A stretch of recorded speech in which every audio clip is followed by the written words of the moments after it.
Honorable Men Discord. Malcolm X. Let's talk about it. Malcolm X. So it's been 60 years this week since he's been assassinated.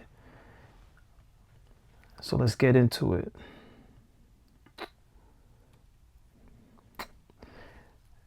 Malcolm X was assassinated on February 21st, 1965. He was assassinated in New York City. And he was assassinated while about to give a speech in the Audubon. But now it's called, wait a minute, it's called the Audubon Ballroom Management.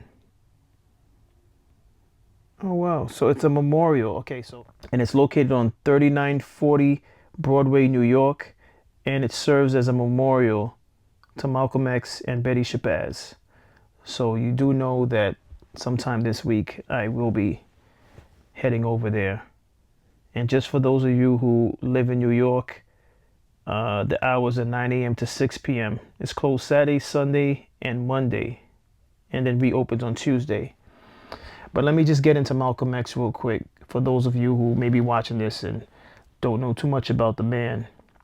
Malcolm X, born Malcolm Little, later El Hajj Malik El Shabazz, May 19, 1925 to February 21st, 1965, was an African-American revolutionary, Muslim minister and human rights activist who was a prominent figure during the civil rights movement until his assassination in 1965. A spokesman for the Nation of Islam, rather known as the NOI, until 1964, after which he left the movement. He was a vocal advocate for the black empowerment and the promotion of Islam within the African American community. A controversial figure accused of preaching violence, Malcolm X is also a widely celebrated figure within African American and Muslim communities for his pursuit of racial justice. Malcolm spent his adolescence living in a series of foster homes or with relatives after his father's death and his mother's hospitalization. He committed various crimes, being sentenced to 8 to 10 years in prison in 1946 for larceny and burglary. In prison, he joined the Nation of Islam, adopting the name Malcolm X to symbolize his unknown African ancestral surname while discarding the white slave master name of Little. And after his parole in 1952, he quickly became one of the organization's most influential leaders.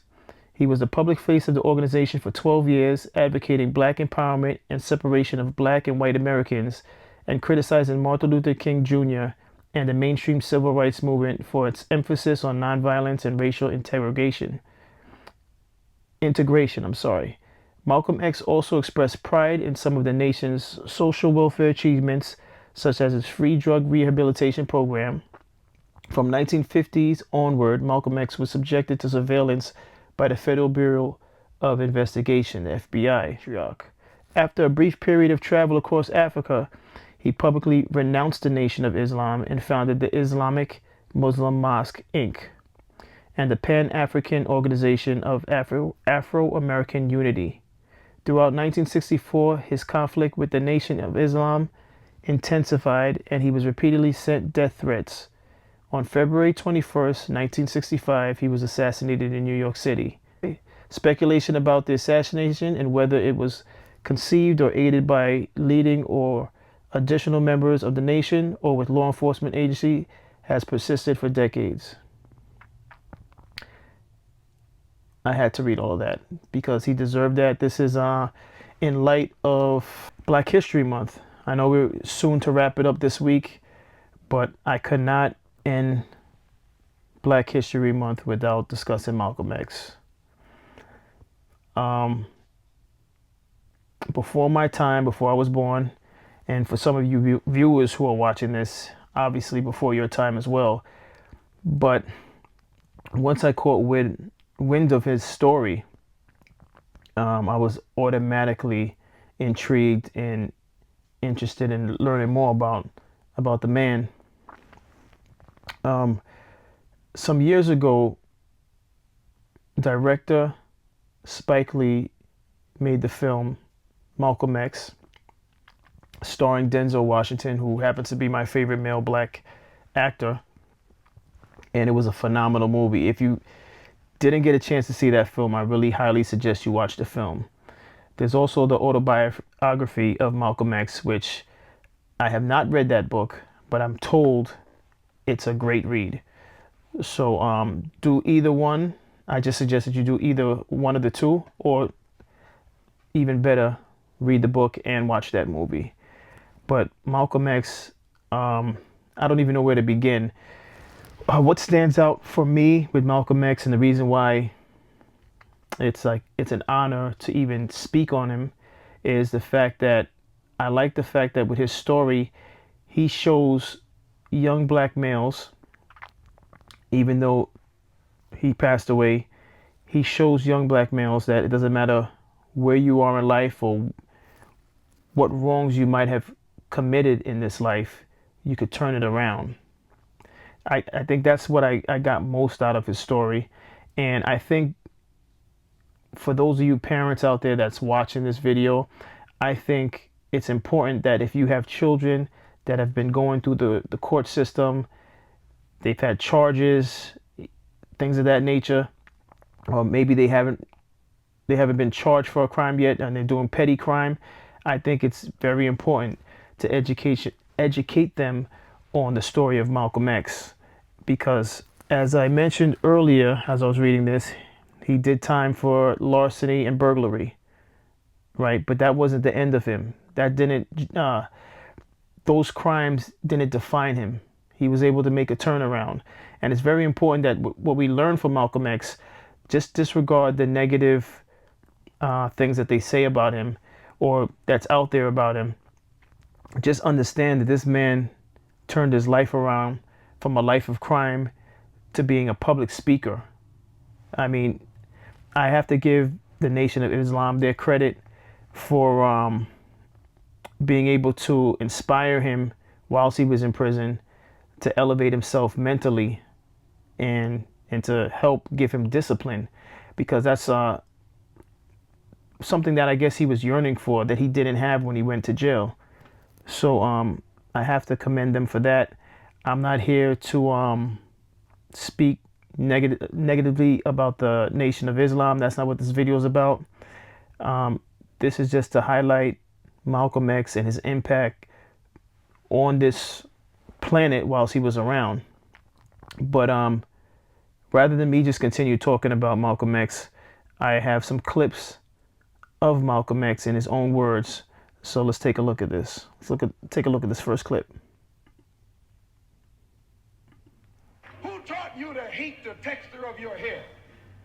Who taught you to hate the color of your skin to such extent that you bleach to get like the white man? Who taught you to hate the shape of your nose?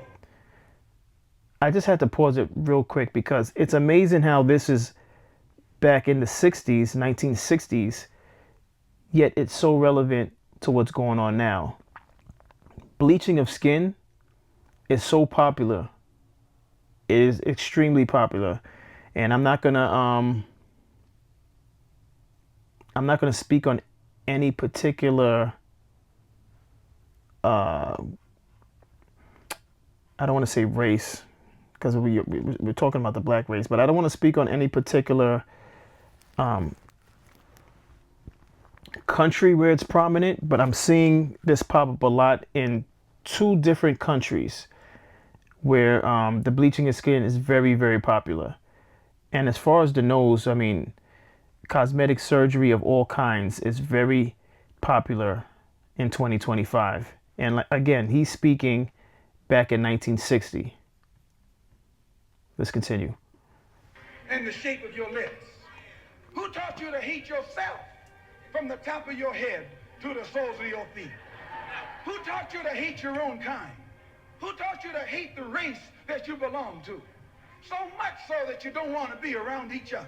No, before you come asking Mr. Muhammad, does he teach hate, you should ask yourself, who taught you to hate being what God gave you?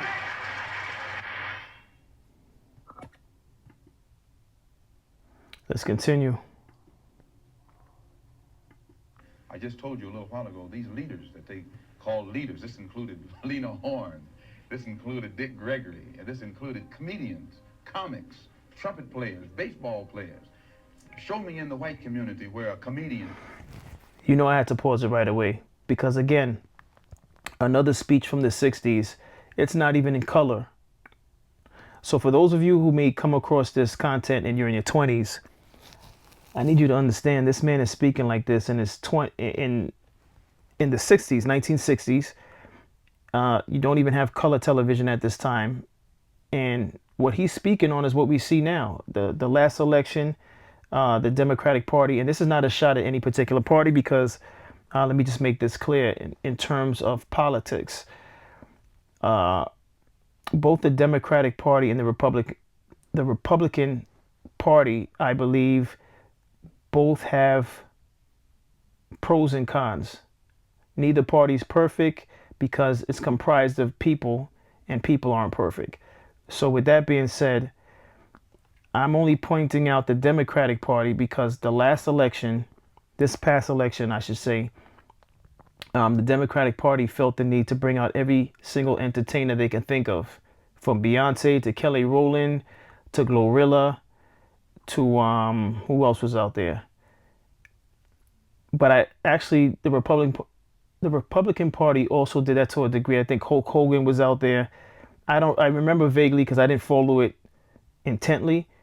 But again, Malcolm X is speaking on this back in the 60s, 1960s, and it still resonates today. Let's continue. White leader. Show me in the white community where a singer is a white leader, or a dancer or a trumpet player is a white leader. These aren't leaders.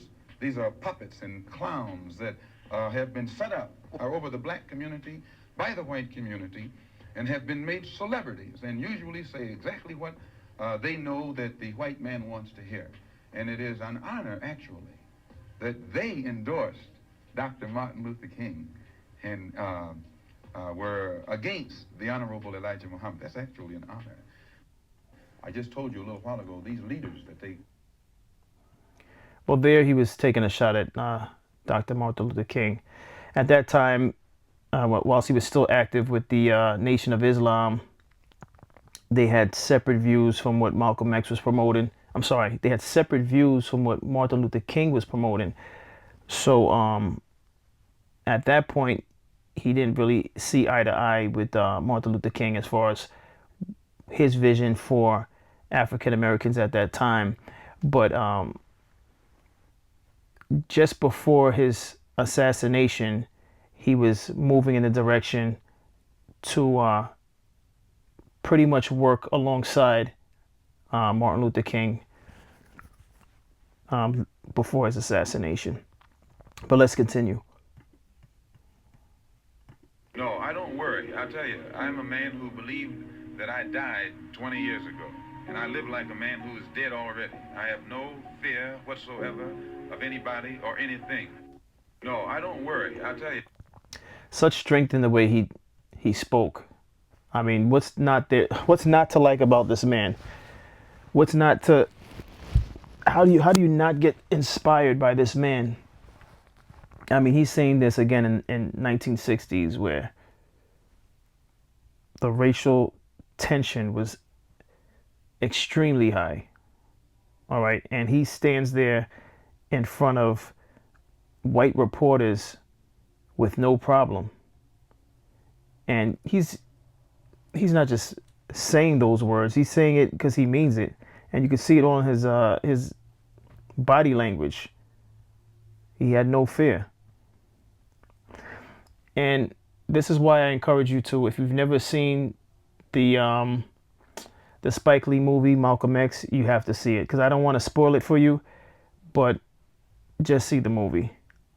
And this is the final clip that I have on Malcolm X. Could we press for a very simple answer to one question? Do you hate all white people? I don't think it's a fair question. The white man doesn't even come into my attitude. Mr. Muhammad teaches us to love our own kind and let the white man take care of himself.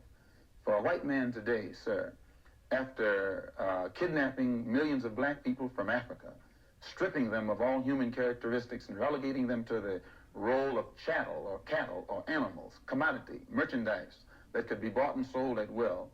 And then 100 years since the Emancipation Proclamation, using every type of deceptive method to further us into slavery, called second-class citizenship, I think that it would take a whole lot of nerve for white people today to ask Negroes, do they hate them?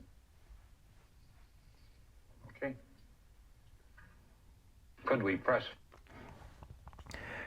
Lastly, what I want you all to take from this is understand Malcolm X lived, breathed in the 1960s. With all that he just mentioned in this last clip about the years of slavery, obviously the years of oppression, which was segregation, which is the period of time which he flourished in, just understand that he still rose. That's the important takeaway from this episode is, despite all that we as people have gone through, we still rise. And that's what many can't understand. With all the dysfunction that we have in our community, all the dysfunction, we still rise. We still have a long ways to go. We still have some negativity that we have to deal with as far as past trauma, but we still rise, right? So they succeeded in taking him away, but his message still stands. And you could, it's there on YouTube. Again, I have to, applaud YouTube for being around, for existing, so that we could have these content basically cemented and preserved for the younger generation to just search and be able to see it. It's not just audio, it's video, so you could see the man. The man's no longer alive, but you could see him. It's something to be able to see the person so you could identify with them and know that, listen, doesn't matter where your life was heading or where your life is right now, you can make the turnaround and you can be like a Malcolm X in terms of educating yourself. You don't have to, where you are now is not where you're going to be tomorrow. And you can change that. That's what I want everyone to get from this episode. And that's why I decided to highlight and showcase Malcolm X and honor Malcolm X, his legacy, because of what he did for black people in this country and all over the world. So I don't know. There's nothing else that I could say other than check out the Spike Lee movie, look into the autobiography of Malcolm X, and share this video. Share this video. Malcolm X, again, at one point served time for larceny and burglary. And look at what he became before he passed away in 1965. As always, I appreciate all of you for tuning into my content. Like, share, subscribe, and I'll see you on the next episode.